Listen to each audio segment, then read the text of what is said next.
Hey everyone, welcome to Streamer Square. This is Behind the Streams. I'm Rini, also known as Adorkable Me, and to one of my sides is Wes. We've got two amazing guests as well with us, Misha and Nashi. Wes, go ahead and give yourself a little introduction. Hey, I'm Wes. I'm co-host of Behind the Streams, and I don't stream. Don't try and find me. I think I've said this before, but I kind of stick behind the scenes, believe it or not. I'm super excited. We're talking about emotes today, and we're going to be talking about emotes from a streamer's point of view. So we've got Misha here, and we're going to be talking about streaming from an artist's point of view. So we got Nashi here. So Misha, if you want to go ahead and introduce yourself.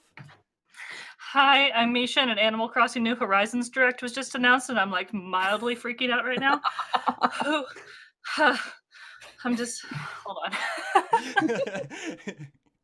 Like literally 20 seconds ago, I'm processing live. Oh, do you need to go? I kind of need to go like throw myself into a refrigerator right now. Woo! Animal Crossing. Clearly, I like Animal Crossing. Hi. And I stream full-time on Twitch Thursdays through Sundays right now. I stream blind playthroughs of Nintendo games and story-driven games, and yeah, sorry, I'll gather my thoughts a little bit better here in a couple of seconds. But that's me. Oh no, yeah, I think we've got a frozen video, or Nashira is just like super stoked. I think she was super stoked about Nintendo's announcement, just like you were. No, actually Chrome just crashed, so I can't see the stream and everything's not responding, and I don't know how to use a computer. Hi! Oh no, well at least we have your voice. We have voice, which is good. I will attempt to come back. Otherwise, I mean, you just look super excited to be here. Oh, yeah, good. I'm so glad it froze on a good frame because I can't open Chrome anymore, so this is really good. I draw anime girls and I really like Beyblade. Hello. I just saw a review for a Beyblade game on like Reddit today or something from like a 2003 game that somebody decided to review. I was very confused by that. I forgot Beyblade was a thing. Oh, it's going strong. It's on its 5th season this year of the new one, and it's doing really good. Love it. You should know that chat's super excited that you're here too. I'm trying to come back, Twitch. I'll be here shortly. I mean, I think Consuela nailed it. That frozen image should be an emote. Yeah, genuinely. That should be a hype emote somewhere. With that, I guess we can get right into it, and hopefully we get some moving video on Nashi again sometime. I'm attempting. If not, you look super cute, so you're good. You know, we do this on the fly here. It's okay. Mm-hmm. Rini, do you want to go ahead and get us started? So yeah, guys, welcome in. Sorry, I've got a needy cat happening as well. Just took my headphones with her. Anyway. Sounds about right. Oh yay, she's back. Yay! So yeah, emotes. We all know them, love them.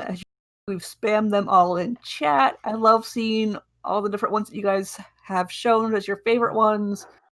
Emotes are a unique way that we get to communicate on stream. Again, showing emotion, emote, all of this. They help because text communication is such a hard thing to really decipher what people are saying and what they're really trying to mean.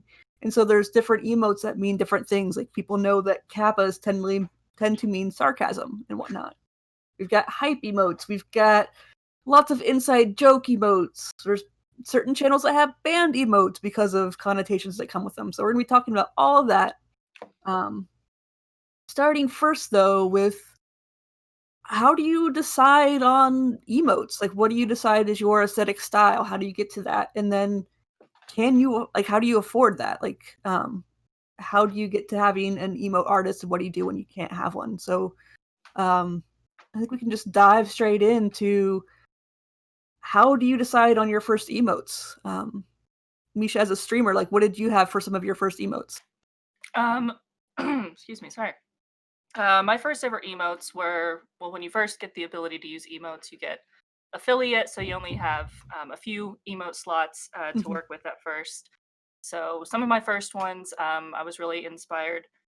Just in general for deciding on emotes, I get really inspired by like my friends' emotes and like the emotes that I tend to gravitate towards using a lot.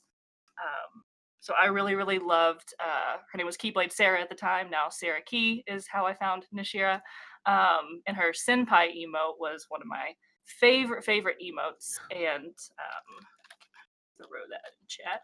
And that's what inspired me to do the Misha Wow emote, which was one of my first ever. So there was Misha Wow, which is just like a smiling, happy little look, could be used for a big variety of things. And then what were the other one? I think Wave, which is, good Mhm. standard greeting people. Wave emote, and then the blush emote, which is a little Totoro. Blushing was another one of my first ones, which that one isn't quite as, I don't know, widely applicable as a wave or wow, but I just thought it was really cute, and I love Totoro and wanted to have Totoro in one of my emotes, so I just kind of went for it. And he's been around ever since. So yeah, going with ones that are widely applicable in a lot of different situations and emotes that you find yourself using a lot are kind of what I gravitate towards first. Yeah, I know I when I remember the. Oh, oh, go go ahead. ahead. I was gonna say when I first became affiliate, like the emotes I created were ones that I knew that I wanted to use in channels because I might not have that many subs, but I have these 3 emotes that are free to me, or these three emote slots that I get to use everywhere. And so I created 3 emotes that I knew that I wanted to use, whether or not I had um, subs to everyone. I could have those 3 specific types. Yeah, I started with like fail, pog, just literally like the most applicable ones that I could think of, that if you were gonna sub to me, you would actually be able to use these emotes in my chat. Um, I think now that they've expanded it a little bit. So how many do affiliates get now? I You should can know. I'm get an affiliate. max So 8, I 5. think. I think it's maximum 5 tier 1. 5 tier Just 1. yeah, you start Yeah. out with one per each tier and then go up the Hmm. more subs. Yeah. That allows you a little bit more like room and like, oh, I'm gonna throw a meme emote that's like specific to my channel in there as well, which is Mhm. nice. Um, okay, so this one is like so encompassing, and I've had so many people ask me about how they should go about this. And I'm sure Nashi has a lot of insight on this, on probably having gone through the process with several people. But how do you even start with choosing an entire aesthetic, or what a lot of people do is choose like a mascot? Because that seems like such a huge branding decision, and I have no idea where to tell people to start with that.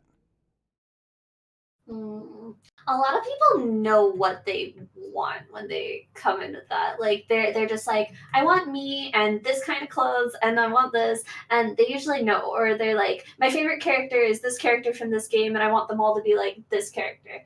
And so usually they'll come in with that. But I have had people come in and be like, can you create me a character? I want them to be a cat girl. I want them to be like, one guy came in, he's like, I want Warwick from League of Legends, but as an anime girl with huge bazongas. And I'm like, okay, I can do that. We can work So, with this. yeah, usually they come with a direction when it comes time to make their mascot.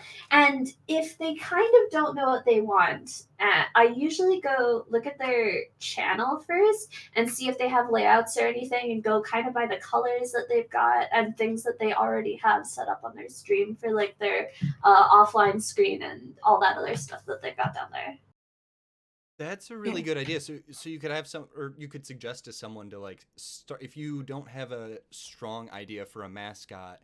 Like I never did. I ended up making emotes of my own face because I was just like, I don't know. Like, should it be a wolf? Why would it be a wolf? I don't know. So like you can kind of start to base something a little bit more generic, just a dude in a hat with my colors or something like that.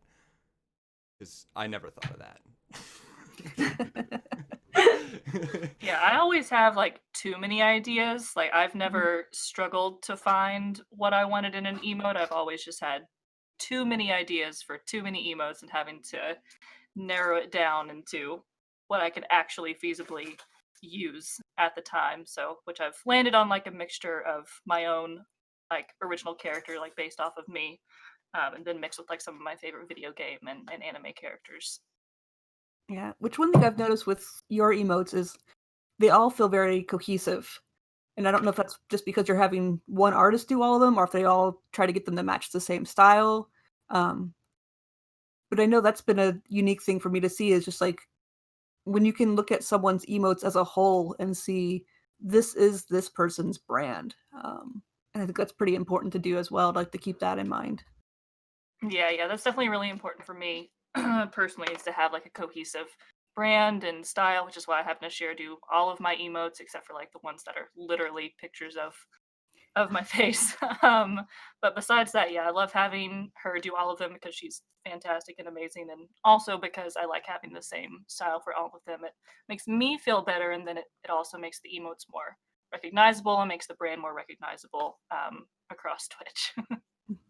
Misha's channel has like a feeling too. Like I sit in on her streams sometimes and they're like really relaxed but mature and everybody in the chat is really, really involved. And so there's like this specific energy. You know the kind of people that are gonna be using these. So when they want a sad emote, you kind of know what kind of crying one is gonna work better with this kind of people that's using them. There's usually like a demographic of people that really like a specific thing and they all gravitate kind of towards one emotion or another and it's a little easier to know how to do specifics of things based on the people that are watching the streams. So That's cool. it helps that you have such a strong personality in yourself. Sorry, If that that was makes my any cat. sense. We're having cat troubles today. Yeah. Cats will be cats. So that's a good point too. Basing it on the community, what the community would use. More trolly and meme communities might get a lot more use out of an emote that a streamer doesn't like something like Loco Dab comes to mind, where she hates dabbing, and so as a treat, once in a while, we can sometimes unlock Loco Dab for a couple weeks or something. And that's a really good insight because in a community that didn't troll their streamer, not that I know any, that wouldn't be a thing. No idea. So that's very interesting. Yeah, Wes, I don't know if you want to pull up the slide that we have on the different POG emotes, and we can show everyone kind of, even though you have like a certain type of emote, like a lot of people have a POG, they'll have a wave. There's so many ways of doing these that they don't actually feel like they're just copies of the same emote. They really feel specific to that brand, to that streamer, which I think is really cool. The fact that like you can have that. So it's one thing to consider, like, does your channel want to have a POG because there are 5 million POG emotes out there, or how can you make that your specific POG? Right, so it doesn't just look exactly like everybody else's, because there are definitely examples of emotes that look very similar to other people's, and sometimes that can be okay. Like we can talk about the bases that we just learned of earlier, which was mind-blowing to me and very cool. But then there's also times where it feels like blatantly taking somebody else's design, right? Which, Nashi, how do you feel as an artist? Like, I know that since there's a lot of people having similar aesthetic styles, like, how do you deal with the fact that maybe someone just ripped off one of your designs, or say someone else approached you and they want to have it look like so and so's emote? Like, how do you talk them through creating something that's maybe not just completely blatantly borrowing from someone else? It's a lot easier of a thing when someone just shows me an emote that their friend has and they're like, I want one like this, but my character, because I can still put my own spin on it and change things. I'm not tracing it or one for oneing it unless there's some people who are like, I want that Pepe face, and then they want it like 1-for-1. So that kind of thing is a little more strange because that's kind of like a popular meme. Those kinds of things have thousands of edits that look exactly the same. But another artist's original work, I actually haven't had people really trace any of my own. I have had people repost emotes after other streamers have them though, and at that point there's not much I can do other than tell them like you probably shouldn't do that, but there's you can not file a much I can do about DMCA that. claim at that I can. point. Yeah. Which I think I had to do one time because there was another streamer that took one of Nashira's emotes that she made for me and uploaded it as their own. So that's doing that, or obviously like taking someone else's work, even if you're just, even if you recolor it, or even if, you know, you're changing it in some small way, if it's someone else's work and you're uploading it, that's a copyright infringement, and you can have your channel taken down for that. And they did get the emotes removed and their account temporarily suspended for that. So there are steps to take with that. Yeah, and we do have a slide, I think, I don't know if Wes has gone to it already or not, that has examples that I pulled up, just used Ninja just because he's so huge, and even though he's gone from the channel, even his emotes are still kind of being exactly stolen from him and being repurposed, different names and whatnot, which the website we have labeled on there, twitchemotes.com, you can go in there, you can search by channel, you can search by emote name, and they have a little feature called Find Similar Emotes, which sometimes will show you if there's someone using an actual like one-to-one copy of your emote, or it can show you ones that are just visually similar. We did that with Locos as well, and there's ones that are similar to her blush emote, but they're not. They're not copies by any way. So it's also an easy way to, or an interesting way to kind of see, are there other emotes that are visually like my emotes in any ways, and how are they coming across? Because maybe you have an emote that you think conveys one emotion, or your emote is saying one thing, but everyone else is using that similar graphic to mean something completely different. And so it can kind of give you insights on that. We having more cat troubles again? Yeah, one of them just jumped on something in the kitchen. Oh, cats gonna cats. That's cooking. Yeah, there's actually it's kind of disturbing when you see how many emotes get stolen or close to stolen. But I actually just learned, was it yesterday that you told us about this? About the, let me pull it up here as well. What are they called? Bases? Bases. It was just Emote today, bases? yeah. Oh yeah, that was just today. Everything's a blur. Yeah. So tell us about emote bases and options that people have, because I didn't even know this was an option for getting emotes.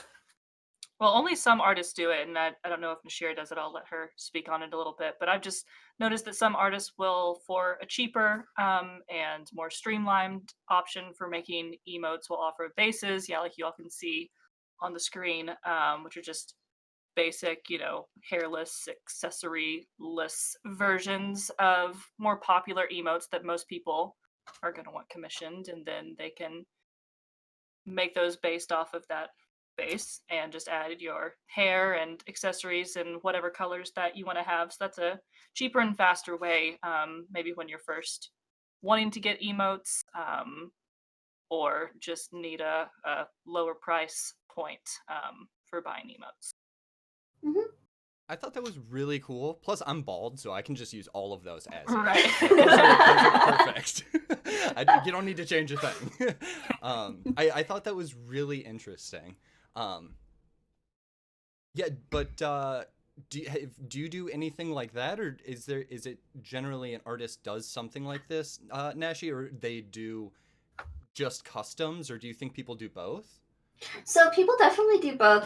This one would be because they can get them out a lot faster, and you know if they're doing a lot of sometimes one emote goes into vogue. Like everyone wants this one emote at the same time. Like everyone came out to me and they're like, I want the Ayaya one, the little anime girl that's smiling with her mouth open. Everyone wants that at the same time. So sometimes it's easier, like people will choose to make a base. I don't prefer to do that because I still like to have differences between everyone's work. Like to make sure that you can tell at a glance, even at that small, that this person's emote is different from someone else's. So I don't prefer this method, but it is really good. Maybe if you don't know what you want and they're offering all these things, like it's a good place to start. There are also artists that instead of doing a base like this, they'll actually do an emote pack with like maybe they'll do pandas or cute cats or popular characters. Like I've seen Rem from ReZero, Kana from Dragon Maid, Madoka from Madoka Magica. Like they'll do these popular characters from anime with all different emote sets, and then they'll say, you can get this whole set of 5 for like $20. They do them really cheap for some people, but it's just because they wanted to draw characters doing expressions, and then they'll sell off the whole set for whatever price. So that's usually good. And sometimes if you're looking to get something completely free, you can go on Twitter and search up like emote raffle, and there are people that'll just give you 3 emotes if you retweet and follow, like, and you're the winner of that. So if you're ever completely strapped for cash, that's a good way to get something. Yeah, and a good way to, I think we've just kind of gotten into the topic of finding emote artists and coming up with how to find the emote artist that you want to commission. A good way is just to try to follow just I follow so many artists on Twitter that make so many different types of art, and even if you don't necessarily start out following emote artists, like pretty much all artists will retweet each other and talk with each other and share each other's work and talk about each other's work. So even just following a good few artists, you're going to quickly expand your network of artists that you see and know, and kind of eventually poke around and find someone that might be your style or in your budget, whatever it is that you're trying to look for. Yeah, that's that's a very true thing about finding people on Twitter. But also, I can't miss the opportunity to plug our Discord, because we also have some artists in our Discord. We have like a special tag for them, so they can like promote themselves, and sometimes they'll drop like little portfolios, giving you an idea of what they do. So definitely check out our Discord. And we're always taking new artists too, who, if anyone wants to join and promote, saying, hey, I need some, because I know that's one thing too, is you can find an emote artist, but they're not taking commissions anymore because they're just booked. Definitely see that a lot too. Commissions closed. Yeah, which I'm curious, are there any sort of considerations you have to do if perhaps maybe your normal emote artist is booked, but you need something special in a short-term time and you want to work with a second emote artist? Are there any sort of considerations when you want to bring on a second artist that you should know about? Well, I'm super duper picky and will only have Nashira do my actual. But so I would like wait through the dark ages for her commissions to open again. But I have asked her before about doing holiday recolors and edits, because I think there was a time when she was traveling or something, and so I was asking her about if it was okay if I commissioned another artist do the edits, and I'll let her talk about her perspective on that.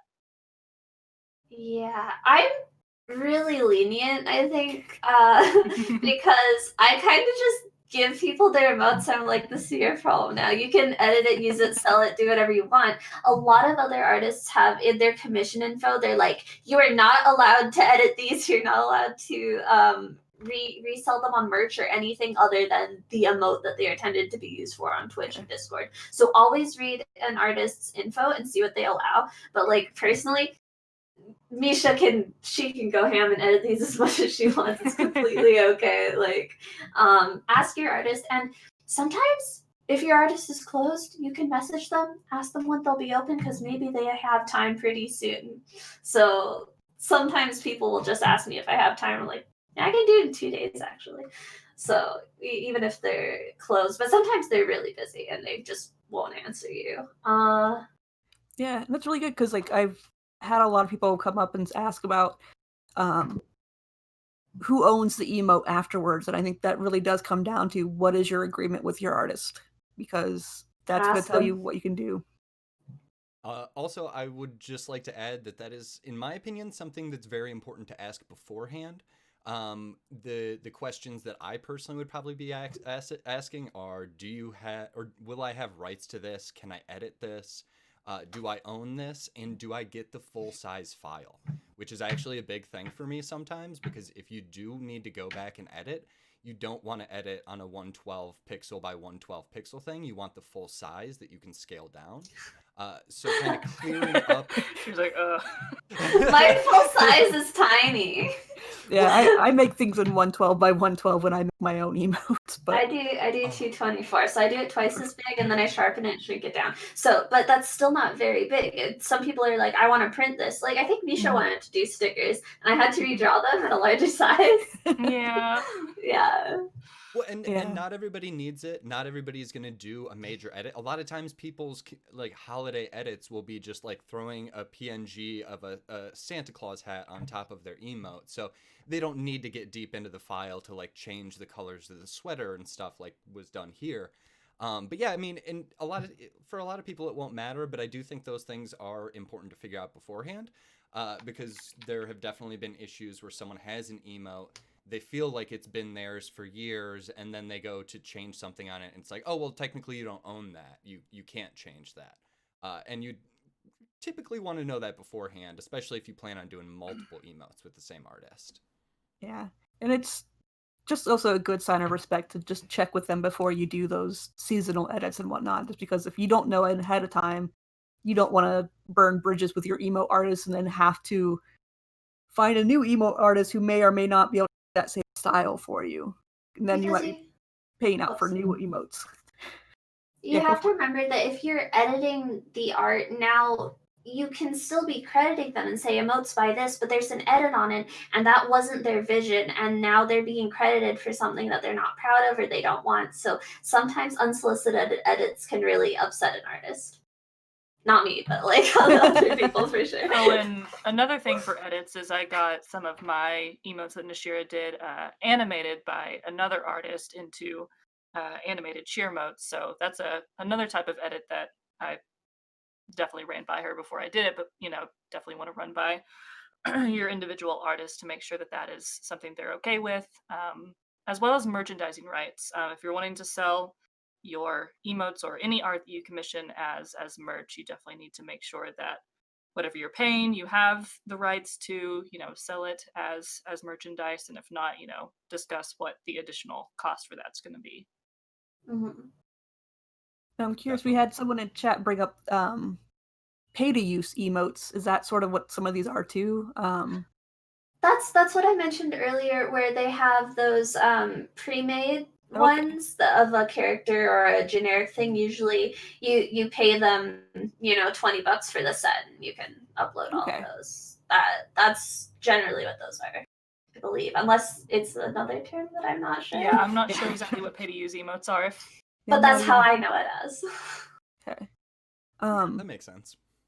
And I'm curious, like, okay, so we've gotten kind of into working with an emote artist. What do you do if you're a new streamer and maybe you can't afford an emote artist and you maybe don't win the raffles? What are some tools and programs you can use on your computer to maybe try to make your own? MS Paint, if you have 50 USD to drop on one Nashira emote, you could also drop that on Clip Studio Paint, and you get a full program with really good brushes and transparency, animation. Like, it lets you do everything. Oh no. Oh no. We lost Nashira. We lost voice too, though. It might be worse than just Chrome. Oh no. Yeah, if she's still on Discord, she'll type. So Clip Studio Paint is what we were just talking about. Yes, which I've never used, but she gave it a very big endorsement today. Seemed to really like it, and now my brain is very, very curious to try it out. Yeah, it's something I want to look into because I know I have Photoshop currently that I use, which it's one of those I've been told I need to get off Photoshop and use Illustrator, but it's something that's brand new to me, and Photoshop works for me. But once that subscription goes, it'll be nice to kind of switch into something maybe more affordable. If you want to make them yourself and all you have is MS Paint, you can make emotes. One thing you can do is like Misha's done, like Loco's done, like my emotes are. You can literally take a funny clip of or a funny picture of your face and just clip it down to the appropriate Twitch sizes, and boom, you have an emote with very minimal effort. Skomar just posted mine. That took me all of 8 minutes to make in Paint, and 8 minutes is probably 7 minutes of me like opening the file or something. That can be very easy to do, just sizing that down. Another option would be Fiverr, but I've definitely heard some things about Fiverr. Who wants to chime in on that one? I've been on Fiverr one time, and I was very confused, and I couldn't navigate it, and I was like, okay, I've got Nashira, I'm fine, I'm gonna leave. Yeah. I actually don't know anything about Fiverr. Fiverr, most of what I know is just kind of get what you're paid for. So if you're paying $5 for an emote, it's likely going to be a $5 emote. I've never been on it as an artist. I am seeing one of our other artist friends in chat saying, please note never. And so, yeah, Carly, if you want to explain why, we can kind of go into that too. Yeah. I have heard that people will take people's art and put it on Fiverr, and then the people that are buying it are completely unaware of the fact that it's not that artist's work. Yeah. Oh, I I've see. seen that. That's the artist's fault and not the buyer's fault, but they're still, liable for that because they're purchasing and using artwork that is not theirs. Mhm. And I know I've found that a little bit in some of like artists' Twitter when they go and you'll find people's posts and they'll have this whole portfolio of really beautiful images, but then you find out that's not really their portfolio. They just never cited where they got the artwork. I'm like, oh, these two people have like this massively varied style, which I know artists can have, but like these two like varied styles are both the same, and it's just if two people have that, it makes me either feel like they went to the same school, which they weren't from the same country, so likelihood was slim, or they're just finding pictures that they like that they want to replicate at some point. And as far as stealing other artists' work go, that is another time when you can use that twitchemotes.com. If you get a emote from someone that you have any questions about and you've already uploaded it, you can check what's similar. I definitely know streamers who have been buying emotes not realizing that they're stolen until they did like one of those reverse image search kind of things on Twitch emotes, and they were like, this person I've been paying has literally been stealing emotes for me from somebody else, and I don't watch that streamer, so how would I know? Bottom line, it doesn't sound like Fiverr's a great idea, but I don't know if Streamer Square is trying to get sponsored by them yet, so I'm not going to say anything. No, I'm just kidding. Just be super careful. Yeah, just be super careful. I know one person who had a great experience on Fiverr. So I won't say it's not possible, but I also don't know if their art that they got was stolen. So maybe that's a terrible, terrible story too. Who knows? But be careful out there. And then, I mean, what if somebody from your chat offers to make you free emotes? What about that? Okay, I do have something that I'm worried about with this. She's got some thoughts. I do have some thoughts about this. If it is your friend, someone you trust, and they just want to draw and do something nice for you in their community, and you trust them, you can say yes. If there's someone you don't know and you're not entirely certain, maybe they're doing it for a weird reason, like to say, I did something for you and I'm going to hold this favor over your head later, like, maybe be a little wary. Like, it's okay from someone you know. And if you're a fresh and new streamer, but there's someone you recognize, they come in a lot, maybe you can foster some kind of relationship or talk about paying them a little bit to ask if you can tip them. But if you're kind of a full-time streamer, if it's something you really want to do, just pay for it. You can write it off on your taxes. It's a business expense. Literally, I just did my taxes the other day, and my number one business expense was commissioning artists for work. So yeah, keep it in mind. But yeah, I think definitely as a full-time streamer and someone that this is my business, and emotes are, and my graphics, my branding is one of the biggest parts of my business. I definitely want to pay artists, even if it wasn't part of my business. I would want to pay artists what they're worth, because doing art is work and it is worth paying them for. But especially since it's part of my business, I love when people offer to make me art, and I love seeing art that people make, but I normally won't use it in my branding unless I am going to be like paying them something for it, and excuse me, have a discussion about that beforehand. But some people are just really, really sweet, and they're your friend and they want to make you art. And especially like Nashira said, as a newer streamer, if you don't have a go-to artist yet or have a great vision in mind for your brand yet, uh, having friends make you stuff, as long as they're completely trustworthy and really genuine about what they're offering, I think it's a good idea.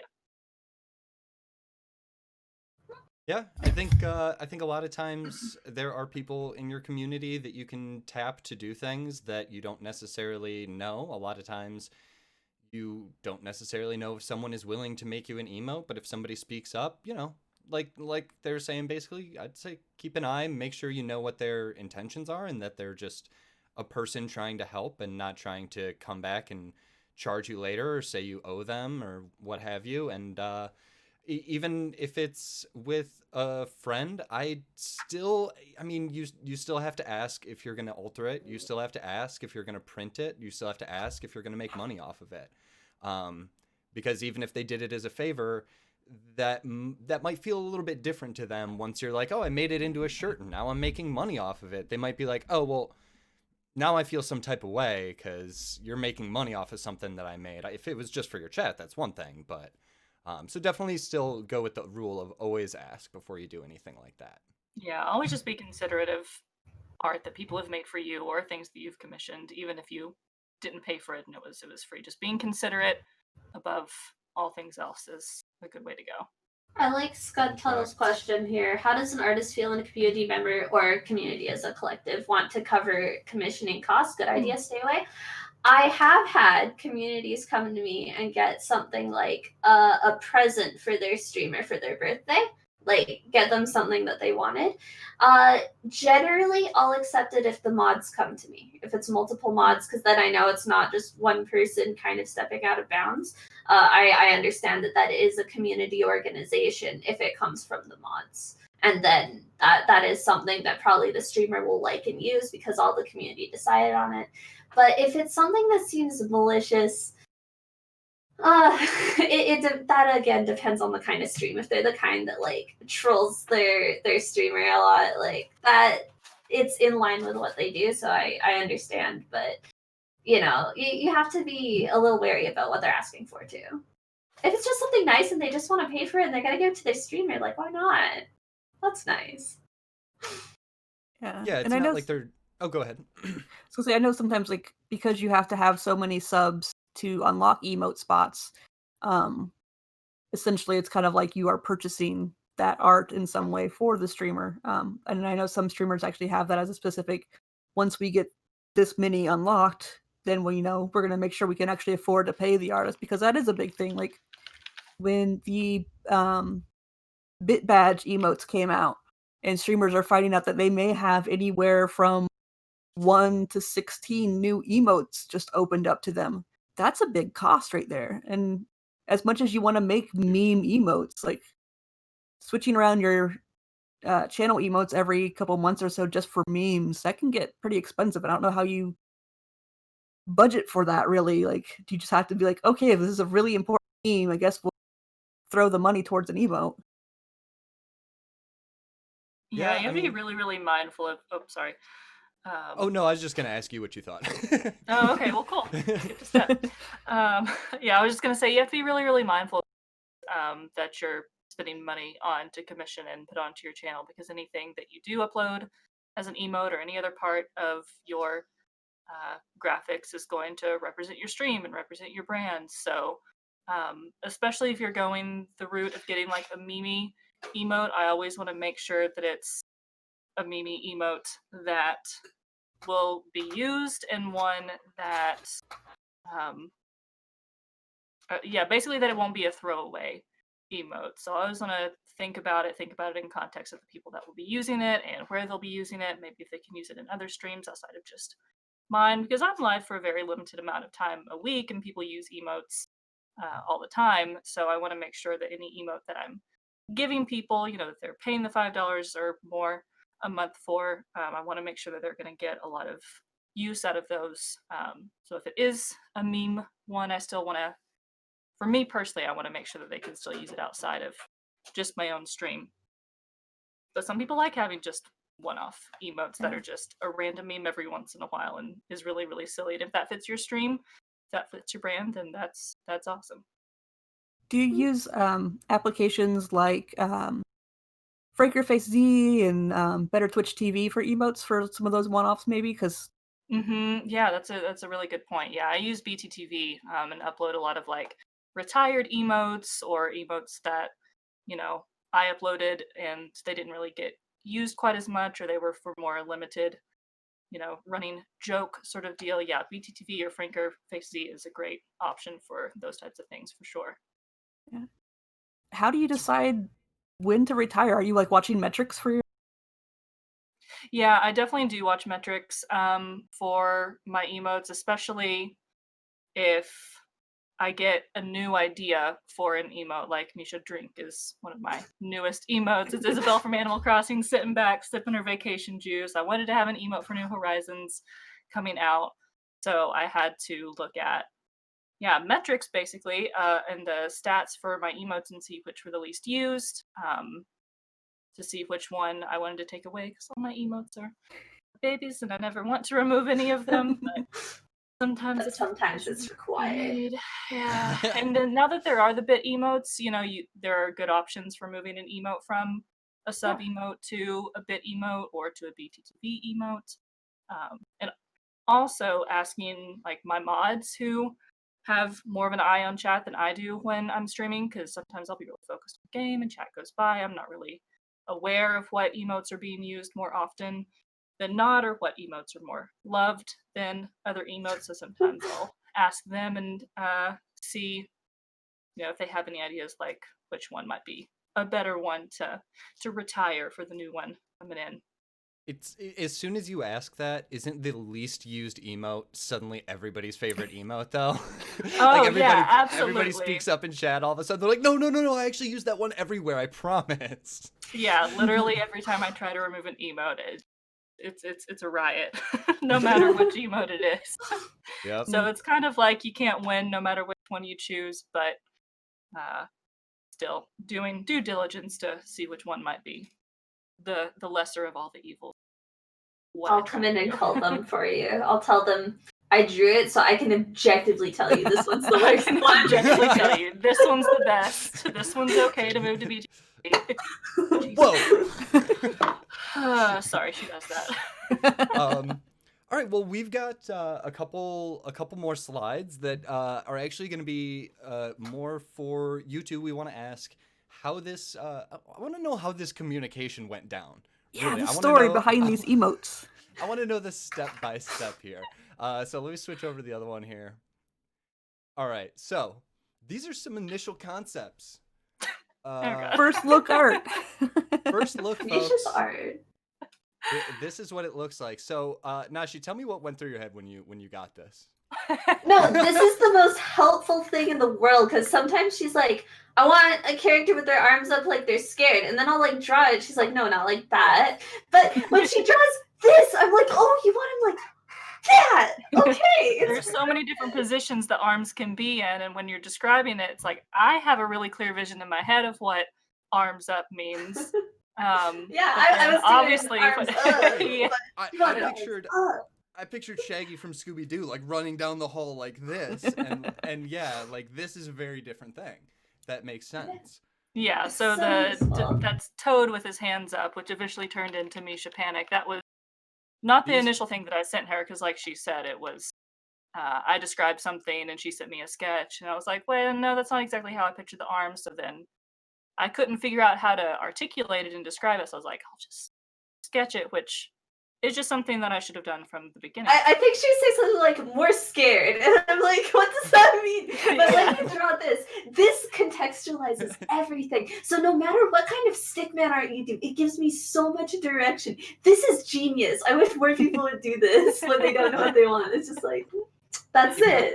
If you're ready to see these emotes glow up, this is what they turned into. If you aren't familiar with them already, amazing emotes. I cannot get over the blur on Toadstool because I think that makes everything 100 times better. The blur just absolutely finishes it for me. I love it. Riri did that one a lot, and she was like, "Can you add motion blur?" So that was her idea too, to blur him. Really? Yeah. And I love because sometimes emote some things are sometimes my idea and sometimes it's the artist's idea, and it's really cool to see like the combination of ideas and how the conversation results in a masterpiece such as Toad panicking. Yeah. I really like that one. And well, so there's a lot I want to talk about, and we're amazingly running out of time, but this is such a fun topic. What's visible at an emote size? What's too much for an emote size? How do you choose? I know earlier Nashi said that how much of emote making do you think is revision once you shrink it down and are actually seeing it real size? Now, I say it's 60% revision. And for me, that's because half the people will look at an emote and go, perfect on the first try, Nashira. The other half, it takes 120% of the time of the original to redo it until it's correct. So averages out to 60% revision. That makes sense. That makes sense. Yeah. And the way to avoid so much revision is being as thorough as possible when you're describing what you want. Because like Nashir was the first artist that I ever commissioned for like anything ever. And I know that when I first started commissioning her, I know I did not describe things nearly as thoroughly as I should have. And now, you still did fine. now that I'm later into my years of commissioning Nashira for all the artwork, I just send her like a whole ass Google document. Like I just have a Google document with the longest descriptions, every little detail that I can possibly think of, as many references, sketches, anything that I can pull out that I think would help conceptualize what I'm envisioning. I do, and it's always better what I've learned to describe more than you think is even necessary. On the other side of the spectrum, I have another couple regulars. There's this one person, I helped him make some mascots, and he'll just come into my DMs and go, sad emote. And then sometimes he'll post another image and go, kind of like this. But he just gives me one word and I go at it, perfect.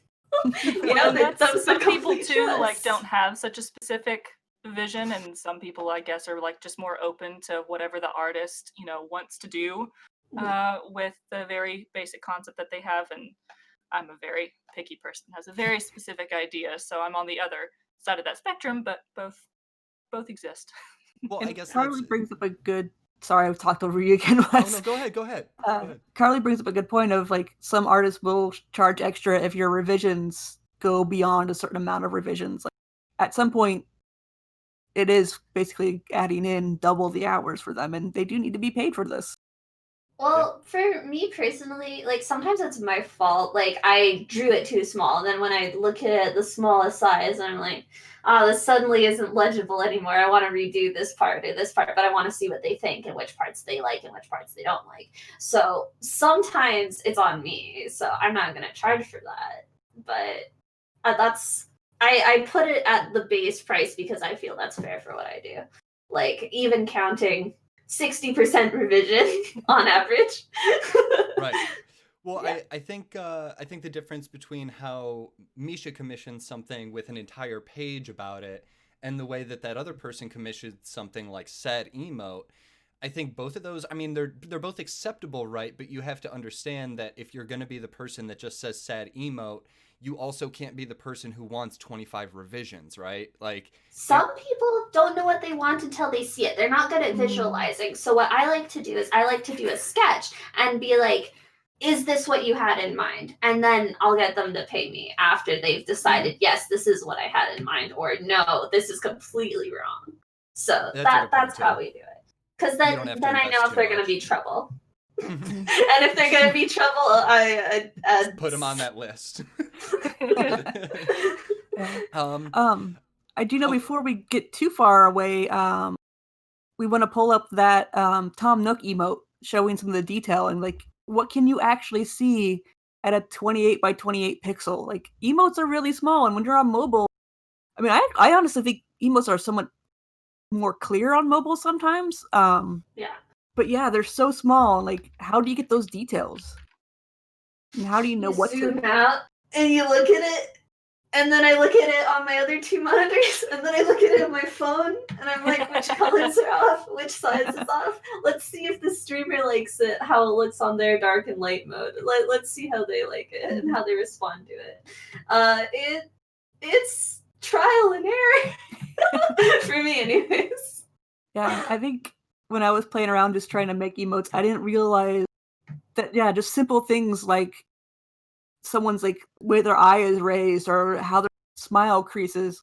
You really have to emphasize that. So like when it's in a huge mode, like the huge blown up version, it might look way overdone. But on an emote size, it's perfect because you can actually read what that is then. Yeah, those tiny things like making the eyebrow line thicker and the smile thicker completely changed the way that this emote looks at that size. Whereas I would never have noticed that in full size. I'd never be like, oh yeah, the eyebrow needs to be thicker. But then, like you said, trial and error. You zoom out, you look at it, and you're like, oh yeah, it's still not giving off that exact feel that I'm looking for. Yeah, because I think I sent her the it was Patrick from SpongeBob doing like the hands rubbing together and smiling, looking all dubious was the reference. And then I got the left emote, and I used, I think someone mentioned it in chat, Twitch contrast tool, which is a website you can upload an image to, and it will make the emote appear on all the different types of dark mode and light mode and in several different sizes, so you can see what it's actually going to look like after it's uploaded, which is really, really cool. And then you can upload different versions of them next to each other to compare. So yeah, when I got that initial emote, I thought it was perfect. And then I uploaded it to Contrast Tool. Well, it doesn't look like white as sinister and evil plotting as I was thinking. So I went back and I was like, maybe having the eyebrow lines a little bit more defined and smile wider would make it. And that's just something that I've learned after commissioning a million emotes. Is just little details like that make such a difference, and that's something that you gather with time and experience. But yeah noticing those little details is really important. Do you ever take like your screenshot images of your face? Do you ever edit those to make them pop a little differently and read better for emote? The most I've really done is editing just kind of contrast and the sharpness to them, because most of my face emotes are ones that do actually come from screenshots of a stream or a YouTube video, so they start out at pretty low quality. So I do have to go in and up the contrast and make the background transparent, take the background away. But I have seen some people, let's see if I have hers. Yeah, Sini Mealy, her smart emote is a picture of her face, but she's added an outline to her hand, so you can like see the hand like actually doing the smart, you know, sign better. Yeah, so it stands out more. Humans are actually really good at recognizing other faces really well. So a photograph at such a small size, like that PogChamp face, you can see the details in that so much because the human eyes and brain are so good at like looking at humans and going, oh, that's a person, that's an expression. When anime art and cartoon art, like that is so much different. It's harder to process at a smaller size for like your brain. So photos need a lot less editing actually. Very like stylized as opposed to like universal and like instinctual kind of, right? Like yeah. The instinctual reading of a face is so much different. Yeah. I love this topic so much, but we're running out of time and we're gonna step on Dan's toes. We're gonna go ahead and wrap it up here and do our outros. If we want to start where we finished last time, Nashi, if you want to go ahead and give your outro, plug what you want to plug. Hi guys, watch Pokemon Sun and Moon. It's a really good show. It's on Netflix. Also, Beyblade Burst is on Netflix. It's really good also. And if you want me to draw you emotes, you can go look at Nashirasauce. I'm Twitter, Tumblr, Instagram, Twitch? Something like that. Sometimes Twitch. And Misha. then, hi, I'm Misha. Well, bye, I'm Misha. We're wrapping up. But thank you so much for having me. You can find me on Twitch, Twitter, are definitely the two platforms I use most. I'm MischaCrossing there, and I'm also MischaCrossing on Instagram and YouTube, which I use less frequently, but still use. And I stream right now Thursdays through Sundays, doing blind playthroughs of story-driven games, Nintendo games, big focus on chat interaction and inclusivity. We're a big queer, fun, chill, chaotic, all that at the same time community, and we just like hanging out. So come chill. Oh, I guess I'm Wes. Wes Sisa. I don't have a lot to plug except Streamer Square and the show coming right after this, which is Dan's Stream of Thought. So don't change that dial. It's coming up literally like the second that we go offline. If you do want to hear me talk about anything, I tweet once in a while. I don't know. Rini. Hi, I'm Rini. I am in charge of communications and operations for Streamer Square, so you'll quite a bit. You can also find me on Twitter and Instagram, which you'll have like a lot of different things. These buttheads here who have been needy all stream. Tuya says goodbye too. Thanks everyone so much for coming out. It's been a great talk. Oh, and Margo, kitty time. get the kitty goodbye. Okay. She's like, yep, and bye. But yeah, next week we will have a whole new show. I won't spoil it yet because we're still working out some details on our guest. But we've got some really cool topics coming up. We're going to get into all sorts of things as far as like mod appreciation, harassment, hard topics. We're going to go into overlays. And we're going to try to dive deep more into some of this mod school stuff so we can give you guys some of the best tools and services and tricks that we've learned over the years on being sort of like the best support network for your streamers. And so thank you so much. I'm so glad that we got to highlight artists today. I got to talk about emotes. As we're signing out, please spam your favorite emotes and emote combos. Yes, let's see those emote combos. I love it. All right, thank you so much. And like I said, stick around. We've got Dan's Stream of Thought coming up in just a couple minutes. Make sure you follow us on Twitter, check out the website, hop in the Discord, all that good stuff. Mods are going to throw some links up in chat, I hope. If not, I'll be there in a second to do it. But yeah, stick around for Dan's Stream of Thought.